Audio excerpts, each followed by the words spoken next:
Good evening, everybody, and welcome to Enlightening Your Way. I'm your host, Nancy Lombardo. We are airing on the official Lilydale Assembly Facebook page and YouTube channel.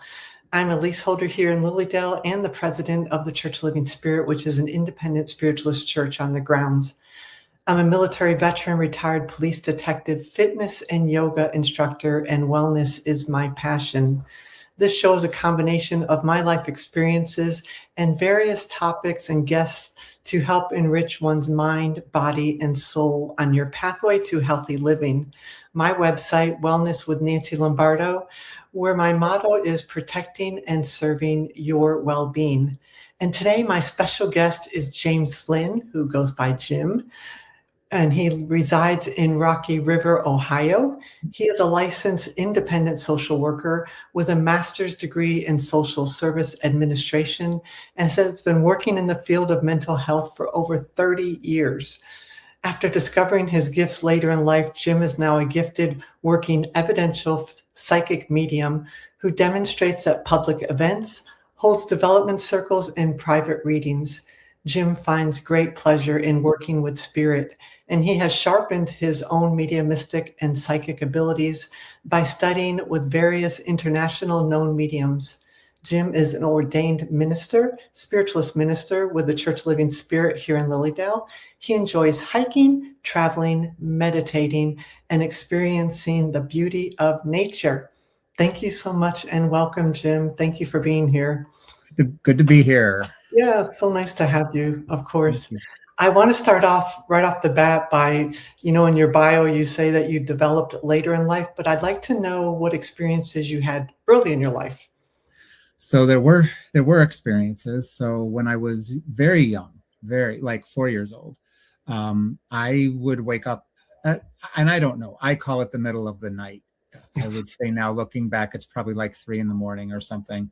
And I would be seeing things like ghosts, angels. I used to call them angels to my mother. I'd say, there they are. And I would point at them.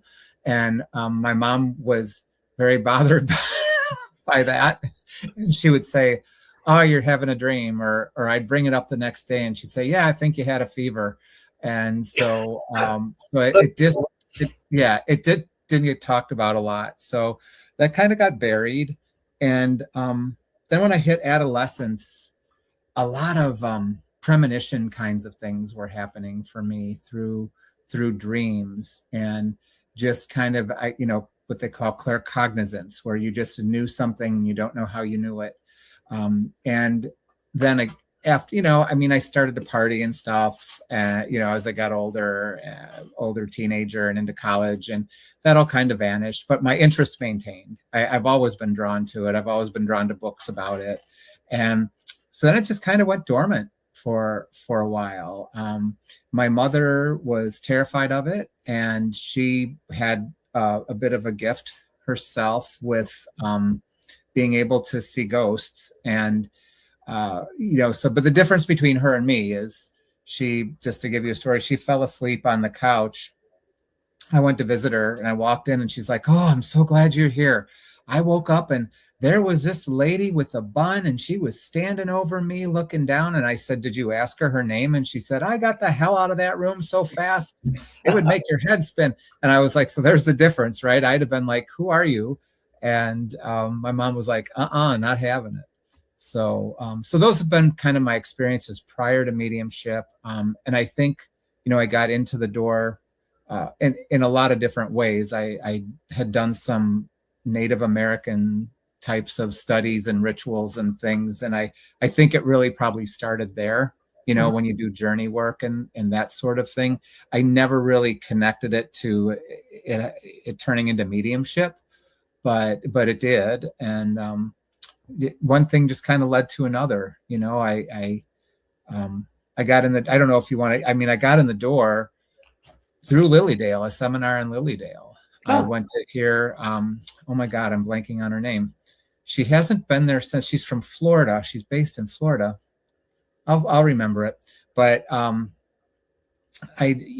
watched her demo. She brought my father through, and it was really, really good. And so I went up to her and I said, how about, what's going on? I want to let you know that, how appreciative I am. I was in your intuition building class earlier. She's like, oh yeah, you should come to the psychic and mediumship development tomorrow. And so I did. And that was the beginning, really. A lot of the exercises we were doing, I was getting good hits on, and then did sit one at Fellowship of the Spirit, and then kind of just came back home and got connected with the right community, and it kind of burgeoned from there. I also then studied with Sharon Klingler for, she was my first like big class that I ever did. And she was the one who kind of helped me get rid of my nerves for platform. Can I backtrack a little bit? Something Sure you can. said about when you were adolescent that you had premonitions. So I take it that was more psychic, and that Correct. were they premonitions of things that ultimately ended up happening? Yes. So, and they weren't always the best picture either. That's what was a little bit scary, is a lot of it was through dreams. And so I just to give a couple examples, like I was dreaming about walking into this house, and I recognized the house. It was one that I always walked by on the way to school. And so I was dreaming I was in this house, and then I got up to like the second floor, and the house caught on fire, and I was trying to get out. And the next day, that was a Sunday, and the next day walking to school, the house burned on Sunday. No way. Oh, that's crazy. Which was right. And I walked by and I remember thinking, oh my God, Right. what was that? I wonder if you thought, did I make that happen? Yeah, right. You did, of course. Yes, there is that, especially before you kind of really know what it's all about, Mm-hmm. And thank God it was an abandoned place, so nobody was hurt. Those are some real premonitions. Yeah, that one, and I had another one about. I mean, it was just the weirdest thing. There was another one about it was a friend of mine, and I saw him getting injured and bleeding out the leg. And I'm not kidding. It was maybe 3-4 days later. We're driving up Lake Avenue here, and there he is walking. There's a person on each side of him. Blood is gushing out his leg. And here he had fallen. He was hopping a fence and he fell on the spike. Oh, so I didn't see it. Right. So I didn't see all those details, but it was still like, wow, yeah. So those are a couple examples. Those are good ones. Were you raised in a structured religion growing up? Yeah, as Catholic. Oh, so there's so many ex-Catholics in Lilydale there. And I still like, I do still pray the Hail Mary, the Our Father. Yeah. That's a part of me. Catholicism isn't, but some of the I like to learn about the angels and the saints and all that kind of thing. So yeah, I grew up, I wouldn't say strict Catholic. I mean, I got baptized and communion confirmed, all those kinds of things. And I remember I went to a Catholic college as well. I went to Gannon, which so right up the highway to Erie, right? Yep. And I stopped going to church, ironically, when I went to Gannon. And I remember coming home, and my dad, I said, hey, is there an expectation for me to go to church? And my mom went to say yes. And my dad said, well, what are you doing at school? And I said, I really don't go anymore. And he goes, well, then why would you do it when you're here? And I was like, okay. So stopped. I never really connected with that. I never really felt connected to that particular practice. So same. Yeah. I was raised like myself. I always said I left at 17 to join the military, and 35 years later, I mean, I didn't practice religion for long time. But some things still stay with you for sure. There's no doubt about it. So so it was after you had the classes in Lilydale that you felt like you discovered that you had more abilities, or you wanted to develop your abilities? What was it? A little of both. So I felt like there were abilities there I didn't think I had. Mm-hmm. And those were coming out in the exercises. And then I was just definitely interested. I was like, well, if I can do this, what would it be like if I could do it consistently, right? So that I went back, I spoke, oh, Peggy Romito, that was her name. You knew it'd come to you. Yeah. Brain cells started working. And I said to her, I said, this has been really fascinating. And she said, yeah, you should work on this. You should find avenues to study with teachers and work on this, get involved with development circles, start your own. And that's what I did.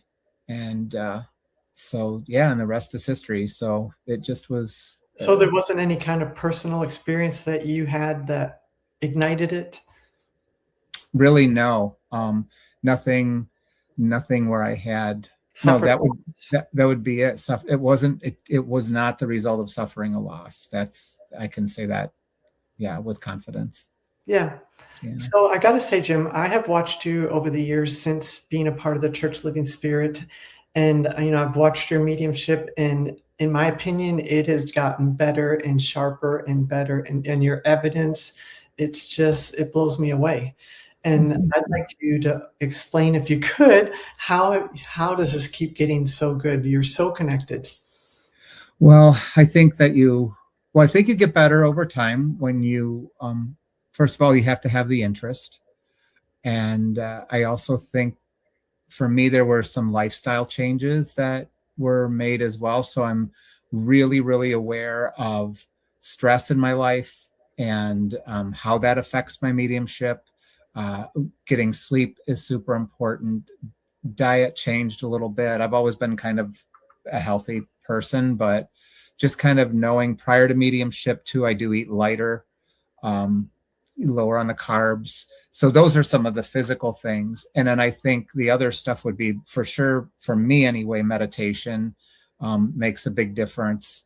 And sometimes it's just getting quiet, sitting in the power, and imagining that white light generating within my body, and then white light coming in and connecting the two, and just sitting in that and kind of seeing who comes through. That I do that. And I also sometimes I'll do something that's kind of more of where it talks you through a process.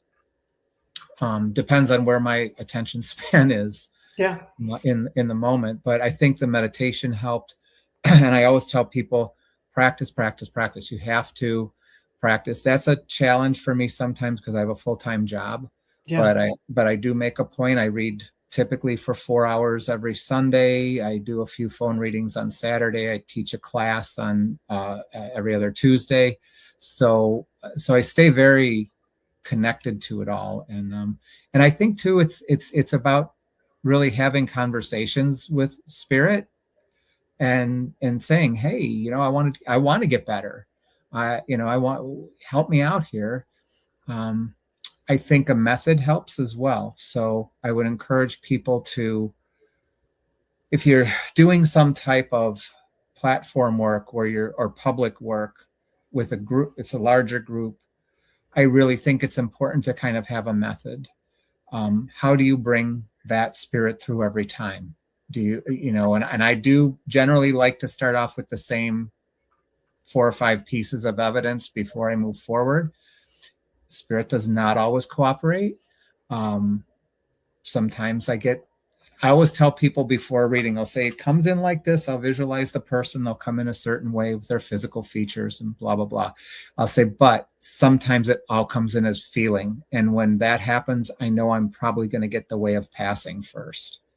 Mm-hmm. So I think it's just about doing it long enough, knowing the signs, and practice is so important. And I think too, reading books, watching, for me, I like to watch. I will go on YouTube and I'll watch other mediums. I like to see their technique. So I think that's how it's gotten better over time, and less fear.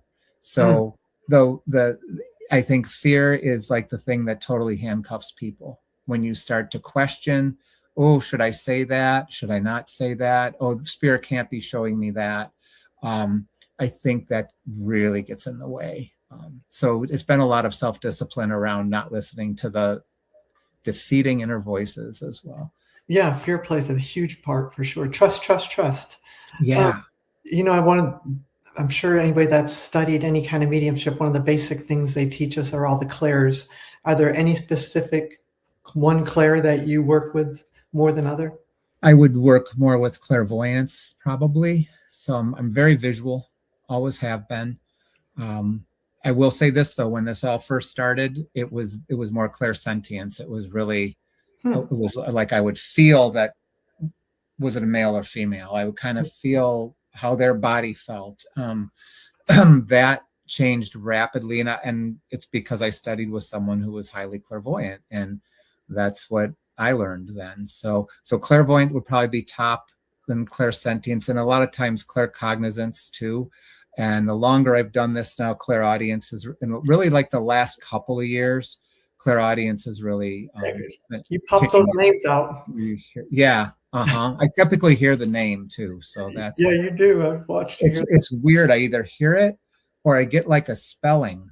And that's why sometimes when I'm doing it, I'll say, well, I know there's a J and an R and a Y, but I can't quite get it. It's because I'm seeing the letters, but I can't get I'm not hearing the name. That's interesting. Yeah, Are you hearing the name right from the person? I think so. Yeah. Yeah. Yeah. I think it comes in like a whisper. Um, and sometimes it does just pop into my head. So I know that's more claircognizance. Hmm.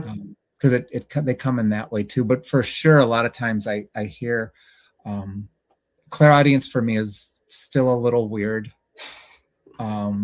just because it's like you're totally mentally healthy, but you're you're hearing a voice. So Right. Right. it's For someone it's that's in the just, mental health field. yeah. I'm like, I'm fine, really. I am. Yeah, I'm hearing things, but I'm fine. Yeah, I get that. That's so funny. Would you consider yourself more of an evidential medium? Because I know you also call yourself a psychic medium, and that seems to be the big term that everybody uses, psychic medium. But I think we're all psychics to be mediums. Do you not agree with that? I think I think all mediums are psychics. Yeah. Yes. Yeah. Yes. Yeah. Yeah. I totally agree with that. Uh-huh. Yeah. And I am evidential for sure. That I would categorize myself that way. Oh, I like, 100%. yeah. Yeah. I like to get in. For me, I I just think it's very, it's very affirming to the person if you can get, 5 to 8 pieces of evidence coming in. And even if you miss one piece, so like you're 7 out of 8 or 6 out of 8, you're still in the ballpark. And then I think they feel a lot more confident once you move forward and you're saying, oh, and your dad's telling me this. Oh, and this is happening. And now he's showing me this. And so, yeah, I wouldn't have it any other way. And I It's don't just know who you are, and I haven't Googled you. right. Exactly. Well, exactly. Well, that's too where I try to get, stuff. And I'll say this to people too. This may not be the exact thing you're looking for, but I guarantee you I'm going to get something that I would have no way of knowing about. Right. And that's the stuff I love to get, because you And can't Google it. You can't find it in a Facebook post. You're not going to get it anywhere. And we've seen it time and time again in Lily Dell, and I'm sure you've seen it everywhere. That's what really affects people. That little Right. piece of evidence that they knew darn well you couldn't know. Well, and the thing is too, like I do fill up at the shop I'm at, and I do get a bounce back with, oh, Lisa, Lisa Smith is coming to see you. I work more than 40 hours a week. Trust me, I don't have time to go research people, and I wouldn't. I mean, my spiritual being would never allow me to do that. I mean, I would feel like crap if I did that. And but the thing is, because I'm in the shop, sometimes there's cancellations and there's walk-ins. Mm-hmm. And so I don't know a thing about them. I don't even know their name. Right. So, I mean, I'm doing blind readings fairly frequently all the time. So And you're not afraid of it. I'm not afraid of it. No, Love it. actually, I prefer it because I like to know nothing. Exactly. Exactly. So I'm going to switch gears a little bit, and I want to pick up on your 30 years in the mental health field, because Mhm. I do appreciate wellness and people's wellness and our minds, our bodies, and our spirits for sure. And you worked during the pandemic, which had a tremendous toll on everybody, to include the workers, I mean, it's just a tremendous toll. I would like to know what your takeaway was from the whole pandemic. And mental health. Yes. I think, boy, I could go a lot of places here. So Yeah. I think, because I work primarily with children, Oh, so and they and I took a do hard hit, didn't they? very, yeah. So I think it's easier for me to talk about how it really affected them from the perspective of school. It really affected education, and some kids who really adapted and did really well with that. And other kids, like I knew parents of straight A kids that their grades plummeted, C's, D's, and it's because they didn't feel like they had any kind of container around their day, and they were missing. See, the thing for me is connection. People need connection, and kids weren't getting it. The only connection you were getting was through Zoom, which is fine, but it's not real. It's not like you have opportunities for eye contact, touch, and presence, and all those things. And so I think we lost connection quite a bit with each other, and especially the young kids. Like I felt really bad. I always say I'm an infant and early childhood mental health specialist, and babies, my God, here you are in a daycare center and you're working with people with these masks. Mm, So how are babies learning how to read a face? mm. That it's which is really important early on, that your brain is wiring to be able to pick up on those social cues. So we are seeing, as a result of the pandemic, more severe behaviors in children than we've ever seen in the past. I supervise a program now, so I'm not boots on the ground anymore, but that was all the consultants that I supervise. That is what they're like, Jim, you have no idea. Ever since the pandemic, this is a whole new scene. So behaviors have spiked. And I think people got a little not a little, a lot What? Yeah. disconnected. Yeah. And And the suicide rates of kids went up dramatically, did they not? yes, yeah, suicide rates went up, and anxiety. We saw increase in anxiety disorders and depression. Hmm. Not a whole lot until after the pandemic, because there wasn't the opportunities for the oppositional defiance. But it was almost like group traumatization, in a lot of ways, because you had to be isolated, and there was this fear that you could catch this illness that was going to kill you. And man, yeah, it was a lot. And I was actually enrolled in a internationally known trauma class with Dr. Bruce Perry at the time, and we spent a lot of time talking about the systemic trauma that was occurring as a result of the pandemic. And like you said, it's rolled on and on and on. The It after. really has. And not to get on a soapbox, but I'm gonna. They funding around that got cut way too early, in my opinion. That people were just kind of like, oh, pandemic's over, we don't need these extra supports anymore. And it was over, but the effects of it weren't. And so I really, where counselors was skyrocketing. They said you couldn't even get in to talk to people. Were in such need to talk to somebody to figure out these emotions and feelings they were having. mm-hmm. Who understood isolation or any of that until we were forced to do it. Yeah, it was tough. I mean, I know for myself, I love the woods, and I just spent a lot of time in the woods because I was going through cancer treatment. I had a compromised immune system, and I just couldn't social. I couldn't go to the grocery store even with a mask on. The doctor was like, no. Yeah. And so I just found a lot of solace in the woods. That was the thing I could do. So miles and miles of hiking. Yeah, you had that in common because I run, and I was able to continue running. I was outside running. I never lost that the entire time, because just like hiking, it's something you can do. And and there was an amazing gift. I mean, and the gift was that there was this one section. We have the metro parks here, so it's a beautiful patch of woods that's embedded in the city, and it goes on for like miles and miles, hundreds of miles.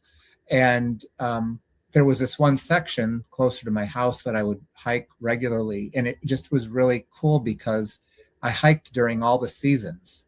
I would take at the time I was doing a lot of training virtually with people, and so I was working this kind of off split schedule, so in the middle of the day I could go hiking, and so I saw what all the same spot looked like winter, spring, summer, fall, and how the nature changed. It was a gift. It really was. It was a really cool experience. Something you might not have done otherwise. I would have missed it otherwise, for sure. Yeah, I get that. So this is a huge question, but what would you suggest people do to maintain their mental wellness? Well, there's a lot. I think a lot. That's a big question. Yeah. So so for me, it is about, I think it is going to sound corny because it's really basic, but I think you have to have a hobby. You have to have something that you're kind of passionate about, that interests you, that you're drawn to. I think exercise and movement are super. I will go to my grave saying the best exercise for the brain is exercise. And so movement. Yeah. Well, I stole it from Dr. Becky Bailey. Okay. She's a conscious discipline is her thing. But I really believe it. And I think other things. Not talking about a hobby on the computer or on our cell phones, correct? Correct. I think, and connection, I'm always going to say real in-person connection with friends, even when you may not feel like it, and I know for me, there's a very introverted side to me. And so I know that there's times I have to be alone to re-energize, but there's other times where I'm alone and I'm sort of feeling sorry for myself and I don't want to go out. And those are the times those are the times I need to be connecting with people, getting out with people. So I think that, so what I say, exercise, exercise, connecting with people, diet, all those good kind of healthy habits. Yeah. For me too, Nate, I'm going to always say nature. For me, I know it may not be for everyone, but I honestly do believe there is so much good energy just from sitting on the ground. Like if you can just connect with the ground, or I'm going to sound so, hug a tree. I mean, I really mean hug it. You're going to get some energy you're going to feel different. You're going to feel better, but you got to do it for like 15 or 20 minutes. So that can. It's a long time to hug a tree. It is. Well, you could always sit against a tree, I suppose. Yeah. It's the same difference, I guess. But I find laying on the ground is great. Can't do it right now because of the winter, but I spend a lot of time grounding, and I think it helps my mental health, helps my mediumship too. And I also think, and I'm guilty of this. I go on Facebook too much, and I don't think it's good for your mental health. I really don't. I think social media is bad for your mental health. So it's good to take a break from it. I agree. Yeah. Well, you've already been talking about this, but I want to ask you, I know you're an avid hiker, and you've been hiking about as many years as I've been running. So what is one of your favorite hiking places? Oh, that's there's a lot of them, but I will say, so one of my favorite places to go is Vancouver Island. Oh, so, yeah. I didn't expect that. Okay. Yeah, it's beautiful. It's gorgeous. It's a beautiful mix of mountains and beaches and hidden lakes. I love everything about it. And you would think, oh, but it's smaller, but there's tons of places to go and hike. So there for sure, love that. I like the I'm trying to think where I've just been kind of blown away. Yeah, your pictures are just always beautiful. Yeah, I mean, Maine was gorgeous. We like North Carolina because they have a lot of waterfalls.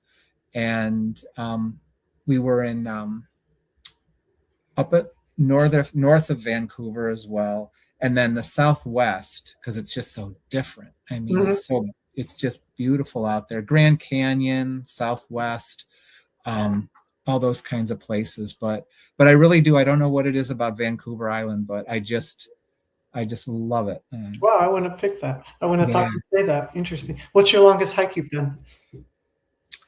in one Yeah, day, one day. yeah, 13 miles. Yeah, that's a good one. And that was on Vancouver Island. We hiked up, and we were feeling so good about it, right? We like, oh, we hiked up this mountain and we went 13 miles. There were like marathon people running this. And I was like, whatever. It's like, okay. Yeah, marathoners, we're a little over the top. We're just really happy we got there, and you're doing it in an hour and a half. Good for you. Right. So I know you touched base on it that you are a cancer. I don't know if you like the word. Sometimes people don't like to call themselves survivors.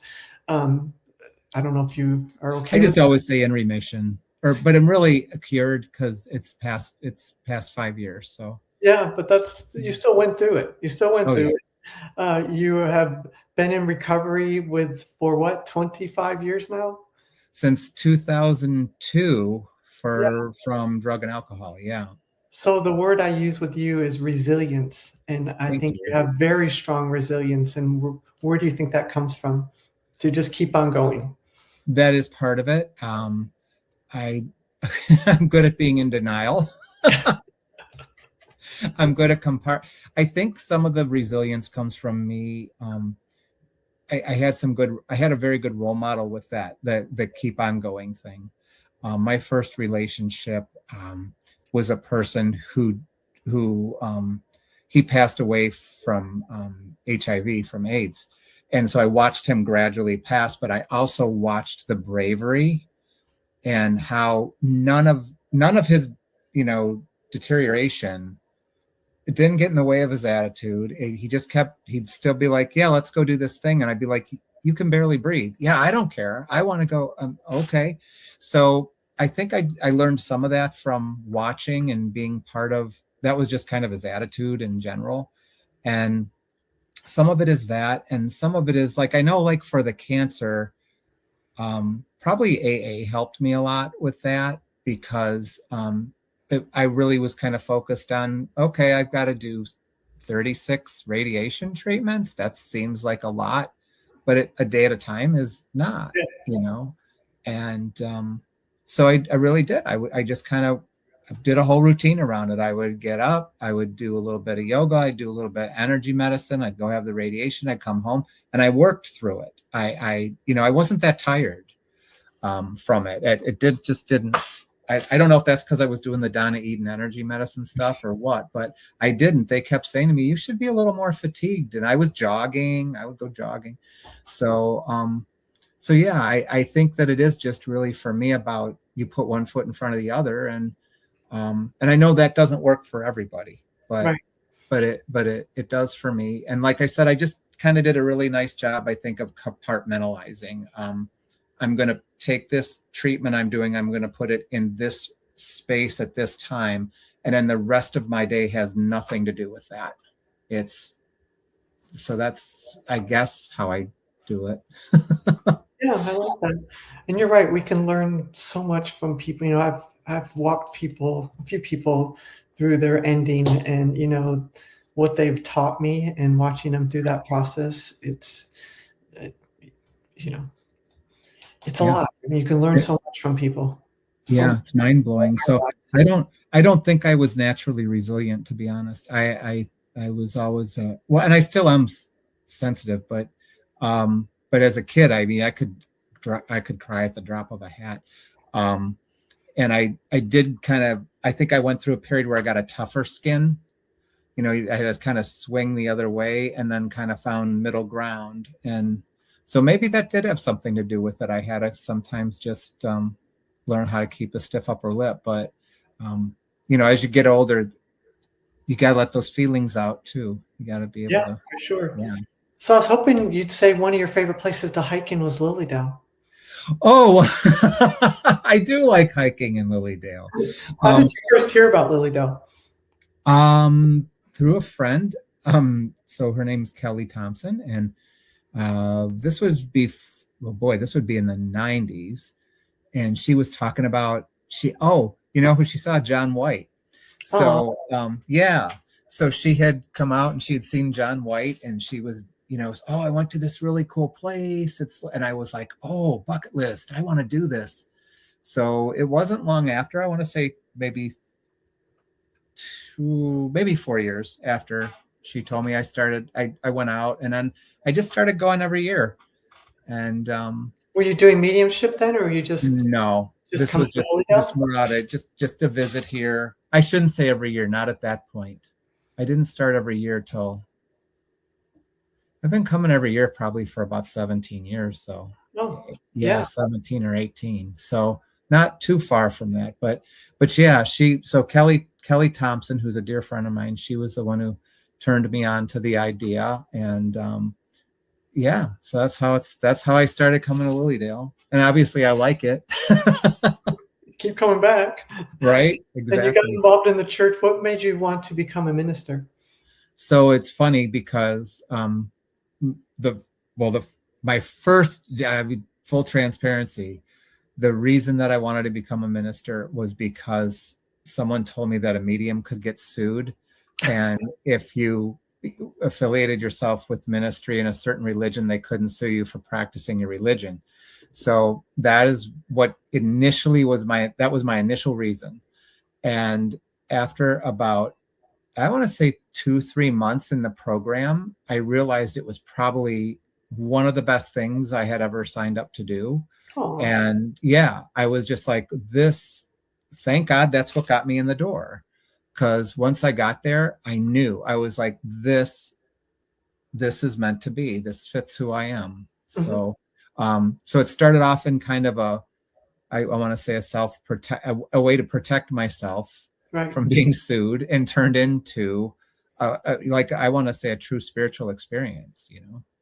Yeah, I mean, like I said, I didn't even know about spiritualism. I mean, I didn't even realize I understood what Lisa was, but I didn't know what a spiritualist was until I started researching and coming and Right. learning. And um, yeah, it felt like the right fit for me too. After so many years of not being involved in anything, all of a sudden you're like all in. Same. Oh yeah, my spiritual journey was really all, there was Catholic, and then there was nothing. And Hmm. then I went to Unity, and I still like Unity. Hmm. Um, and I went to there, and then I stopped going there. And then I didn't believe in God I decided, nah, not a thing. And then Taoism, which makes sense, right? With the connection to nature. Yeah, And yeah, then I just really wanted the mediumship, and I kept coming to Lilydale, and I kept hearing how the mediums there were very connected to God, or their image of God. And I thought, this is what I have to do. I have to come to peace with this, yeah. and have and do. And yeah, so. So when did you start teaching for Lily Dell in this summer? Oh gosh, uh I don't remember the first time. It was pre-COVID. Was it? Yeah, yeah. So yeah, so maybe like 2018 or 2019, and then there were a couple of COVID years. And I think, though, the first time that Lilydale opened up after COVID, I taught then, Hmm. because I remember people had the masks on. And yeah, so I want to say, though, 2018, on and off. Yep. And you're coming back again this year? I am. I'm going to be there. What I say, July 11th and Yeah, I got 12th. it wrote down. July Okay. 11th and 12th. You said 11th you're doing Yes. Yep. platform medium, and then Platform July class. 12th, I like what you said. Happiness, what is it? Yeah, it's going to be igniting your inner happiness. So I really believe that people sometimes forget how to find their inner joy. And again, me too. I need reminders. So the platform is a all day, and the happiness is a 3-hour class. And that went really well. I taught that in Lilydale. Oh, I want to say like 6 years ago. So it'll be a little bit revamped and updated with new stuff. Okay. Yep. And then the 21st, you said beginning mediumship. Yes, for beginners. So Like complete beginners, no experience necessary at all? I would say you probably, yeah. I would say maybe a little bit of, maybe you are curious because you've had an experience, or you have brought spirit through maybe once or twice, but you don't feel like you have control over that or a method of accessing that. It just feels random to you. So I would say, yeah, for beginners, and I know the way that I have structured that class, it is suitable for intermediate, or for folks that just kind of want to, check some boxes around, hey, maybe here's some things I forgot about, or things I could do to enhance what I'm currently doing. So I know last time I did the beginner one, I actually did have, I would say, both beginner and intermediate folks, which was good. I love having the mix because we all learn from each other. Yeah. Absolutely. Is that a full day class? That is, yes. Yeah, that's a full dayer. What's your favorite place in Lilydale? You have a favorite spot? Oh, I do. Yeah. So, I mean, it would be easy to say the woods, but the only reason it's not is because of the bombardment of those flies that are back there. Because I'm there in the summer, and they're bad. They are brutal. They bite. And they bite. Yes. And because I used to try to go jogging through there, and it's really weird because you're running and there's nothing, and then all of a sudden you hit a spot, and it'll always be one fly that will not leave you alone. Follows you. Oh yeah. Yeah. So I would say the woods if it weren't for that. So put that aside. I like the where the cycles of truth. Oh yeah, yes. That's where I meditate. Oh, when I go there. Yeah, there's some willow trees there. Yeah, where the stumps are. Mm-hmm.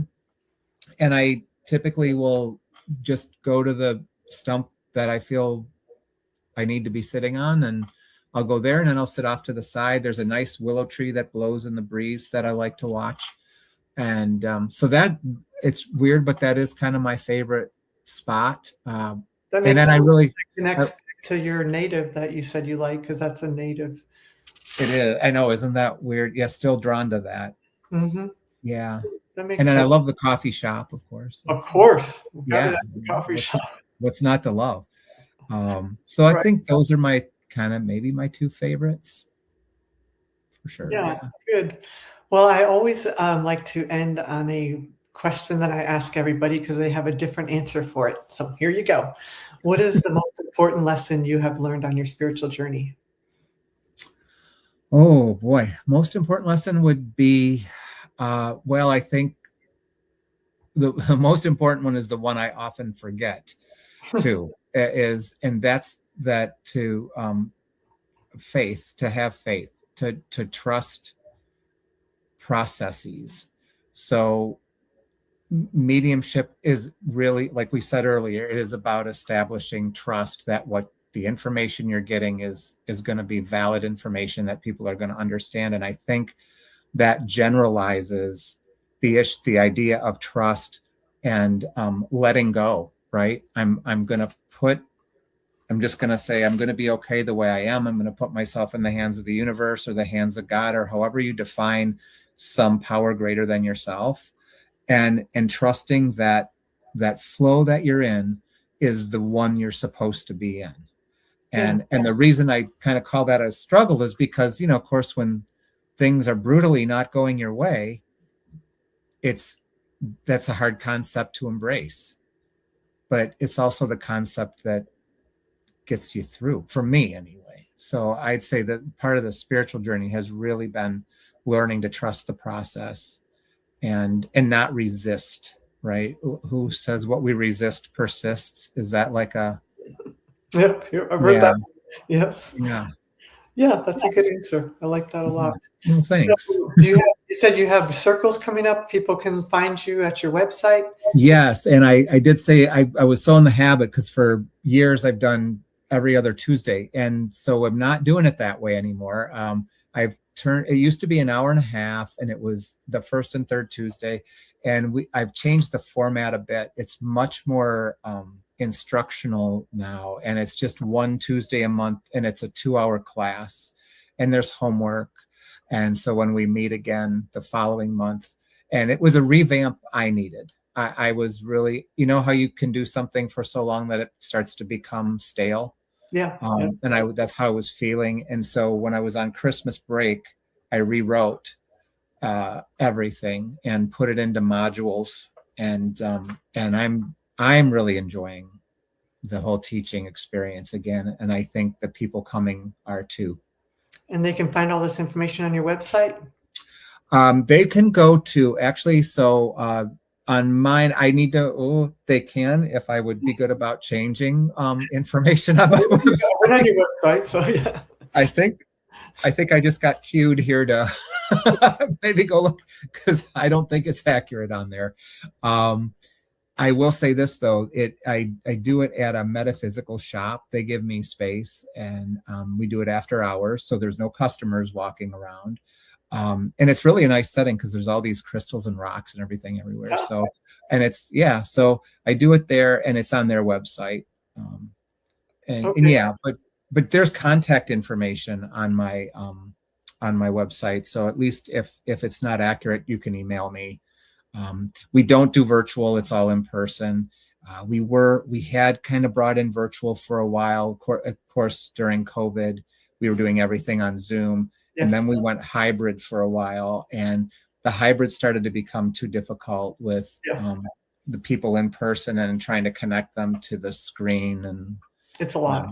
It really was. So, well, as you know, from doing the church service. I know that. Yeah. Well, okay, perfect. Thank you so very much for being here this evening and taking the time. So appreciate you very much, Jim. And I appreciate you. I really do. And it'll be wonderful to see you this summer.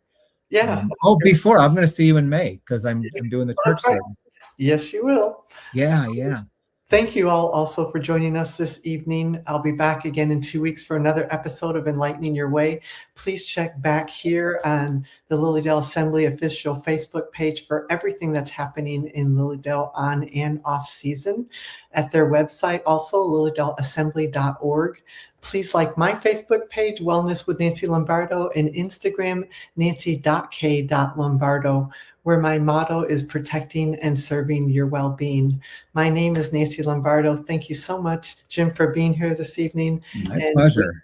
We bid all of you a good evening. Thank you. Yes, thanks, everybody. God bless.